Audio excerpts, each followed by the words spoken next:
حصريا على موقع طلبت الانتظار ولكني انتظر الرحيل عن شيء ظننت بعدي عنه شيء مستحيل.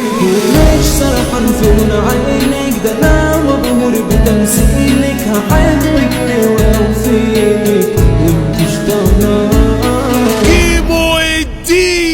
مريض مرض الزهايمر مش باقي من اللي فات غير كام صورة وناقصهم فرحي اللي حقيقي مات. علشان اعرف اعيش ادمنت اي مهدئة والوقت لا مش كفيل انه يعالج اتلفات. سنين في مصحة نفسية لأسباب ياما شخصية بعالج اللي اتكسر فيا ويا ريتني قدر.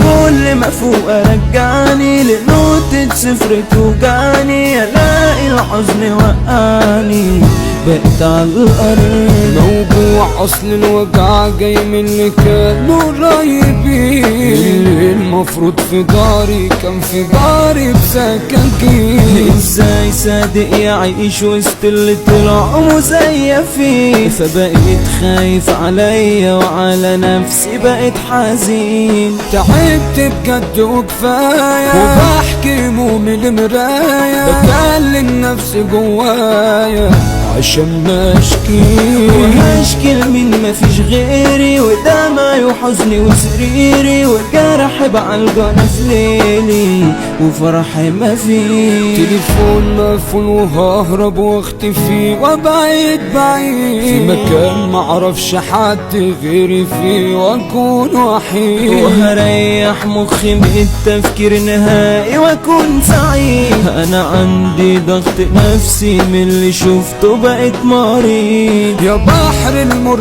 خربني وانا مواجهك بعدني مثبت فيا بتسيبني عايش لي يومين بس اشوف راحة يا عم الحزن بالراحة انا فاض بيا بصراحة صبرت السنين. طلبت الانتظار ولكني انتظر الرحيل عن شيء ظننت بعدي عنه شيء مستحيل. ولكن اعطيت قلبك حب قدر مياه النيل ولكن قلبك دلاني يعطيني وفي العطاء بخيل. ومش اتعب ولا اتأثر ده قلبي في حبك اتكسر ومش زعلان ومتحسر غوري زنان ومش سرحان في لون عينك ده انا مبهور بتمثيلك هحبك ليه واوفيلك وانت اشتغلت.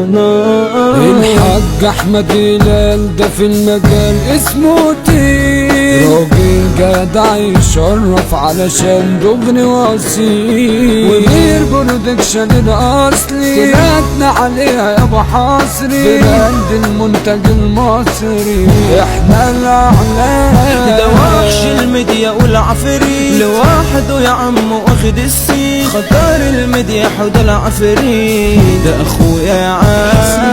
على موقع مهرجانات.com